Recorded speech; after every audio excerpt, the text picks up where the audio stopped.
నమస్తే, welcome to పాడి పంటలు కార్యక్రమం.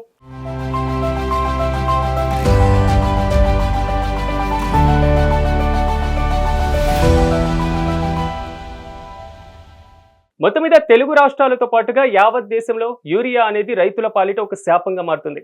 రైతులందరూ కూడా రోజు ఆవేదన పడుతూ కూడా కష్టాలు అనుభవిస్తున్నటువంటి పరిస్థితికి ఒక కారణం యూరియాగా మారుతున్నటువంటి సిచ్యువేషన్.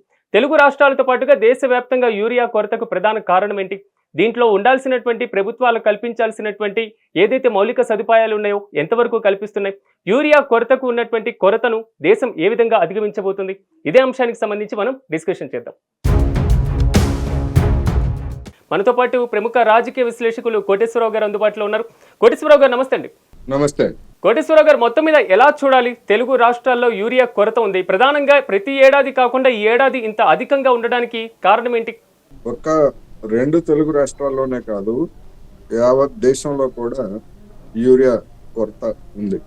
బీజేపీ లేదా దానికి మద్దతుదారులుగా ఉన్నటువంటి పార్టీలు చెప్పే రెండింజల పాలన ఉన్నటువంటి రాష్ట్రాలన్నిట యూరియా కొరత ఉన్నది.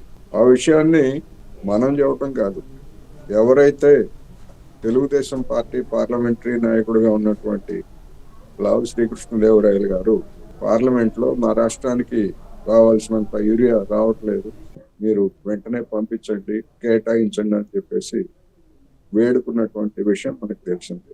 సరే, తెలంగాణ అంటే ప్రతిపక్ష పార్టీ ఉంది కనుక ఇక్కడ రాజకీయాలు చేస్తున్నారు, రాష్ట్ర ప్రభుత్వం మీద బాధ్యతను నెడుతున్నారు. మరి ఆంధ్రప్రదేశ్ లో ఎందుకని ఆ విధమైనటువంటి పరిస్థితి తలెత్తింది? Madhya Pradesh BJP, Uttar Pradesh BJP, Haryana BJP, అన్ని చోట్ల రైతులు క్యూలు కడుతున్నారనేటువంటిది తెలిసినటువంటి వాస్తవం. ఎందుకు ఈ విధమైనటువంటి కొరత ఏర్పడింది? ఒక కారణం ఏమిటంటే, ఆకస్మికంగా ఒకేసారి యూరియా డిమాండ్ పెరగడానికి దేశం అంతటా కూడా ఈ సంవత్సరం వర్షాలు సాధారణ వర్షపాతం కంటే ఎక్కువ వర్షం పడ్డాయి. ఆ పడినటువంటి వర్షంతో పంటలన్నీ కూడా దాదాపు అందరూ ఒకేసారి వేయడం, దానికి అవసరమైనటువంటి యూరియా కోసం రావడం అనేటువంటిది ఒకటి. అది సీజనల్ ఎఫెక్ట్, ఎప్పుడైనా ఉంటది. వర్షాలు తగ్గితే ఎరువులు అంతగా అవసరం ఉండదు, వర్షాలు కనుక పెరిగి సకాలంలో పడితే ఉంటది. అన్నింటికంటే ముఖ్యం ఏంటంటే, లాస్ట్ ఇయర్ ఆగస్టు 1 నాటికి దేశంలో యూరియా నిల్వ 86 లక్షల టన్నులు ఉంటే ఈ సంవత్సరం అది 37 లక్షలకి తగ్గిపోయింది. దాదాపు 50 లక్షల టన్నుల యూరియా నిల్వ చేయడంలో కేంద్ర ప్రభుత్వం, ఎందుకంటే ఫర్టిలైజర్స్ యూరియాతో సహా డిఏపి కావచ్చు, ఎంఓపి కావచ్చు, ఎన్పికే కాంప్లెక్స్ కావచ్చు, వీటన్నిటికీ సరఫరా బాధ్యత కేంద్ర ప్రభుత్వం. విదేశాల నుంచి దిగుమతి చేసుకోవడానికి, అదేవిధంగా దేశంలో ఫ్యాక్టరీలు పెట్టి చేసేదానికి కేంద్ర ప్రభుత్వ రంగంలోనే ఇవి ఉన్నాయి. మరి ఈ విషయాన్ని దాచిపెట్టి మొత్తం రాజకీయాలు చేయటం, లేదా ప్రతిపక్షాల మీద లేదా మీడియా మీద ఎక్కడైనా రైతుల ఆందోళన చేస్తే రైతుల మీద తప్పుడు ప్రచారం చేయడం అనేటువంటిది నిజంగా గర్హనీయం. రెండు తెలుగు రాష్ట్రాల్లో కూడా కొరత వాస్తవం అనేది చెప్పుకోవచ్చు. ఇంకోటి కూడా ప్రభుత్వాలు చెప్తున్నటువంటి మాట, నానో యూరియాని మీరు చూస్తూ ఉండండి, అంటే ఎక్కువగా యూజ్ చేయండి, ప్రత్యామ్నాయ మార్గాల వైపు మళ్ళండి అని రైతులకు కూడా సలహాలు ఇస్తూ ఉంటారు. అంటే అలాంటిది అవలంబించలేక కొంతవరకు రైతులు వెనుకబడ్డారు అనుకోవాలా, లేకపోతే ఇది ప్రభుత్వాల యొక్క అలసత్వంలో ఉన్నటువంటి ప్రధాన కారణం అనుకోవాలా? నానో యూరియా అనేటువంటిది యూరియాకి ప్రత్యామ్నాయంగా తీసుకొస్తున్నారు. నానో యూరియా ధర ఎంత ఉంటుందో మార్కెట్లో వెళ్తే తెలుస్తుంది మనకి. యూరియా కంటే 10 రెట్లు ధర ఎక్కువ ఉంది నానో యూరియా. అంటే యూరియా బస్తా ఇప్పుడు సబ్సిడీ తోటి 2260 రూపాయలు లేదా 265, ఇట్లా రాష్ట్రాలను బట్టి కొంచెం అటు ఇటు తేడా సగటున. అదే నానో యూరియా 500 ml ఒక బస్తా కొనుక్కోవాలంటే 2000 పోతుంది. మరి రైతాంగానికి అది ఎట్లా గిట్టుబాటు అవుతుంది అనేటువంటిది ఒక సమస్య.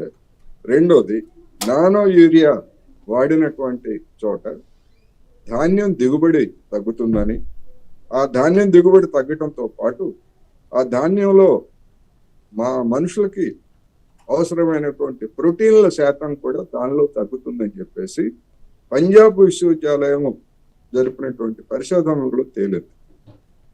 అందుకని రైతులకు భారమైనటువంటి నానో యూరియాని బలవంతంగా కట్టబెట్టాలని చూస్తే రైతులు ఎవరు కూడా తీసుకోవడానికి సిద్ధం కాలేదు. అందుకనే విఫలమైంది. ఆ విషయాన్ని దాచిపెట్టేసి ప్రత్యామ్నాయంగా నానో యూరియా వాడండి. ఏ రైతైనా ఇప్పుడున్న దానికంటే వ్యవసాయ ఖర్చులు తగ్గడానికి నానో యూరియా కావచ్చు, ఇంకోటి ఏ యూరియా అయినా, ఏ ఫెర్టిలైజర్ అయినా కానీ స్వీకరించడానికి సిద్ధంగా ఉన్నాడు. కానీ అది గిట్టుబాటు కాదు. రెండోది, శాస్త్రవేత్తలు కూడా హెచ్చరించి దిగుబడి తగ్గుతుంది. దిగుబడి తగ్గటమే కాకుండా ఆ నాణ్యత కూడా, ప్రోటీన్లు తక్కువ ఉంటాయి అనేటువంటిది శాస్త్రవేత్తలు చెప్పినటువంటి వాస్తవం. ఇంకోటి, కోటేశ్వరరావు గారు, ఆంధ్రప్రదేశ్ ప్రభుత్వం నిన్నే ఒక స్టేట్మెంట్ ఇవ్వడం జరిగింది. పూర్తి స్థాయిలో యూరియాని కనుక మీరు ఒక బస్తాని తక్కువగా వాడితే మాత్రం మీకు 800 వరకు మేము ప్రోత్సాహకాన్ని ఇస్తామనేది. అంటే యూరియా వాడకం తగ్గింపు అనేది రైతుల్లో కూడా అవసరమా? ప్రజెంట్ ఇది పెద్ద క్వశ్చన్ మార్క్ గా మారుతుంది. ఒకటి, యూరియా అవసరానికి మించి అధికంగా వాడేట్లయితే భూమి యొక్క ఆరోగ్యం దెబ్బతింటుంది అని గతంలోనే శాస్త్రవేత్తలు హెచ్చరించారు. ఏది కూడా అతి సర్వత్రా వర్జయేత్ అన్నట్టుగా అవసరానికి మించి యూరియా వాడటం అనేటువంటిది మంచిది కాదనేటువంటిది ఎప్పుడూ చెప్పారు శాస్త్రవేత్తలు. ఇవాళ చంద్రబాబు నాయుడు గారు ఏదో కొత్తగా కనుగొన్నట్టు చెప్పడం అనేది అర్థం లేనటువంటి విషయం. రెండవది, ఆయన చెప్పింది ఏమిటి, ఎవరైనా ఒక బస్తా యూరియా తక్కువ వాడేట్లయితే దానికి మేము 800 రూపాయలు ఇస్తాము అని చెప్పేసి చెప్తున్నారు. 800 రూపాయలు ఎందుకు ఇస్తారు? ఎక్కడి నుంచి తెచ్చిస్తారు? కేంద్ర ప్రభుత్వం ఇస్తుందా, లేకపోతే చంద్రబాబు నాయుడు గారు ఇస్తారా? ఒకవేళ ఆ యూరియా వాడకపోయేట్లయితే తగ్గేటువంటి ఉత్పత్తిని ఎవరు భరిస్తారు? ఎవరైనా సిద్ధంగా ఉంటారా? ఒకటి. రెండోది, అసలు ఇవాళ యూరియా మీద కేంద్ర ప్రభుత్వం ఇస్తున్నటువంటి సబ్సిడీ ఎంత? దాదాపు 2200, 2300 దాకా, 1900 నుంచి 2200, 300 దాకా యూరియా, అంటే 45 బస్తాల యూరియాకి తయారీకి అంత అవుతుంది. కానీ కేంద్ర ప్రభుత్వము దాదాపు 2000 రూపాయలు, 1900 నుంచి 2000 రూపాయలు సబ్సిడీ భరించి దాన్ని కేవలం 260 రూపాయలకు మాత్రమే ఇస్తా ఉంది. మరి అటువంటిప్పుడు మేము 2000 ఇస్తామంటే ఓకే, రైతులు కొనుక్కుంటారు బ్లాక్ మార్కెట్లో. ఇప్పుడు ఆంధ్రప్రదేశ్లో బ్లాక్ మార్కెట్లో 500 రూపాయలు పెడితే ఎంత కావాలంటే అంత యూరియా దొరుకుతా ఉంది.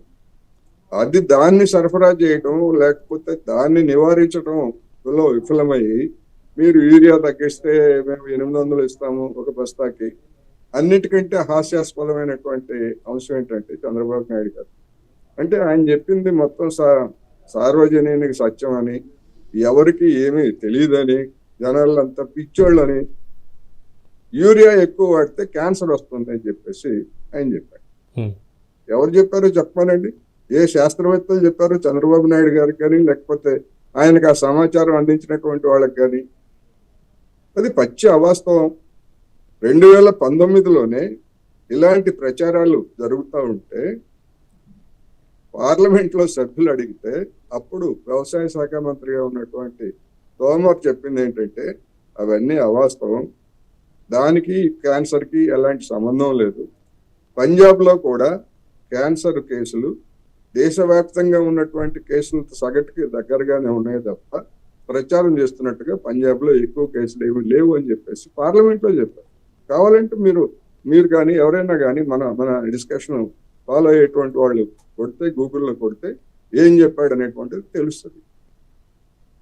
అవి వాస్తవాలు ఎలా ఉండగా, రెండోది యూరియా వాడితే చైనా వాళ్ళు వెనక్కి తిప్పి పంపించారట.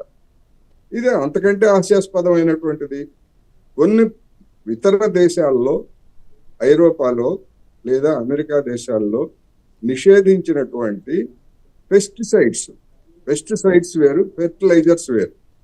అటువంటి పెస్టిసైడ్స్ ని మన దేశంలో డంప్ చేస్తున్నారు. ఆ వాళ్ళకి పనికిరానటువంటి వాటిని నిషేధించినటువంటి వాటిని ముఖ్యంగా 2 తెలుగు రాష్ట్రాల్లో పురుగు మందుల వాడకం గణనీయంగా ఉంది. ఎంత దాకా వెళ్ళిందంటే సహజంగా ఉండేటువంటి తెల్లదోమ పూర్తిగా నశించిపోయి ఒక దశలో పత్తి రైతాంగం ఆత్మహత్యలు చేసుకునే స్థాయికి తెల్లదోమ పూర్తిగా పెరిగిపోయింది. అందువలన అటువంటి సందర్భాల్లో ఐరోపా దేశాల్లో ఇదిగో ఈ కంటెంట్, ఈ పెస్టిసైడ్ చిహ్నాలు లేకపోతే పర్మిషన్ అనుమతించడానికంటే ఎక్కువగా ఉంది అనే పేరుతోటి దాన్ని తిప్పి పంపించిన మాట వాస్తవం. దాన్ని వదిలిపెట్టేసి చంద్రబాబు నాయుడు గారు యూరియాకి లింక్ పెట్టి చేయడం అనేది నిజంగా హాస్యాస్పదం అనేది నాకు. ఇంకోటి కోటేశ్వరరావు గారు, మనం ప్రాచీనంలో చూసుకున్నట్లయితే కొంతవరకు ప్రాచీన కాలంలో సేంద్రియ ఎరువుల్ని వాడడం, లేకపోతే మరి ముఖ్యంగా సేంద్రియ వ్యవసాయ పద్ధతులు అవలంబించడం, ఇలాంటి కార్యక్రమాలు చేస్తూ ఉండేవారు. కానీ ఈ యూరియా అనేటువంటిది వాడుకలోకి వచ్చిన తర్వాత ఎంతవరకు సత్ఫలితాలు ఇస్తుంది? మరి ముఖ్యంగా ఇలాంటి కొరత సమయంలో రైతులు మళ్ళీ కూడా ప్రాచీనమైనటువంటి పద్ధతులు అవలంబించాలి అనేటువంటి ప్రాధాన్యత ఏర్పడింది అనుకోవాలా? ఇప్పుడు సహజ వ్యవసాయము అనేటువంటి దానిలో కూడా యూరియా ఉందండి. యూరియా దొరికేటువంటి పచ్చి రొట్టె కావచ్చు, నత్రజని లభించేటువంటి ఇవి కూడా గతంలో మన రైతులు, ఏ రైతులైనా ఎవరైనా వాడారు. అవన్నీ కూడా దాన్ని దాచిపెట్టి ఒకవేళ అదే గనక పరిష్కారం అయ్యేట్లయితే పక్కనే ఉన్నటువంటి శ్రీలంకలో అలాంటి పిచ్చి పనే చేశారు వాళ్ళు. సేంద్రియ వ్యవసాయం, సహజ వ్యవసాయం పేరుతోటి ఎరువులు దిగుమతి చేసుకోవడానికి ఎరువుల ధరలు విపరీతంగా పెరిగిపోయినటువంటి దశలో ఎరువులు దిగుమతి చేసుకోవడానికి వాళ్ళ దగ్గర డబ్బులు లేక, ఆ విషయం జనానికి చెప్పక, సహజ వ్యవసాయం, ప్రకృతి వ్యవసాయం పేరుతోటి మొత్తం అక్కడ వ్యవసాయ రంగాన్ని అంతా కూడా నాశనం చేశారు. అందుకని ఆహార కొరత కూడా ఏర్పడింది.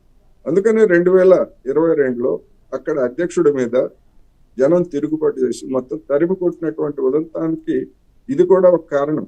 తగినటువంటి వ్యవసాయాన్ని నిర్లక్ష్యం చేయటం, అవసరమైనటువంటి ఎరువుల్ని దిగుమతి చేసుకోకపోవటం, ఇలాంటివన్నీ. అందువల్ల ఇప్పుడు ఇక్కడ కూడా చంద్రబాబు నాయుడు గారు మొత్తానికి 19 మధ్య పాలేకర్ ఇట్లాంటి వాళ్ళని తీసుకొచ్చి సహజ వ్యవసాయం, ప్రకృతి వ్యవసాయం చెప్పి పెద్ద ఎత్తున హడావుడి చేశారు. ఎందుకని ఫెయిల్ అయింది దేశవ్యాప్తంగా? అందుకని అవన్నీ కూడా చెప్పుకోవడానికి బాగుంటాయి, లేదా ప్రయోగాత్మకంగా చేయడానికి కొన్ని ఎకరాల్లో, కొన్ని ప్రాంతాల్లో ఎవరైనా చేయడానికి బాగుంటాయి. రెండోది మన హైదరాబాద్ కావచ్చు, లేదా ఇతర పట్టణాల్లో ఇది ప్రకృతి వ్యవసాయంతో వచ్చినటువంటి బియ్యము లేకపోతే కూరగాయలు అని చెప్తారు. ఎంతమంది కొనుగోలు చేయగలరు ఆ కూరగాయలు, ఆ ధరలు? మొన్న ఎవరో 170 రూపాయలట కిలో ప్రకృతి సిద్ధంగా పండించినటువంటి బియ్యం అనే పేరుతో తీసుకొచ్చి 170 రూపాయలేనండి, చాలా తక్కువ ఇది అని చెప్పి చెప్తున్నారు. ఎవడన్నా మానవమాత్రుడు 170 రూపాయలు పెట్టి బియ్యం పెట్టి కొనుగోలు చేయగలరా? కూరగాయలు కూడా అంతే. ఏం లేదు, జనానికి ఒక వెర్రి, కొంతమంది డబ్బులు ఉన్నటువంటి వాళ్ళకి ఒక పిచ్చి, ఏదో విధంగా అటువంటి వాటిని సొమ్ము చేసుకోవడానికి ఎవరు టెస్ట్ చేస్తారండి? ఇది సహజంగా పండించింది, లేకపోతే ఇది పురుగు మందులు వాడి లేదా ఎరువులు వాడి పండించిందని చెప్పేసి కొనుగోలుదారులు ఎంతమంది ఏ విధంగా చేయగలరు? టెస్ట్ చేయడానికి ఏమైనా వాళ్ళ దగ్గర ఉంటుందా? నమ్మకం అంతే. ఆ నమ్మకాన్ని సొమ్ము చేసుకోవడం తప్ప మరొకటి కాదు.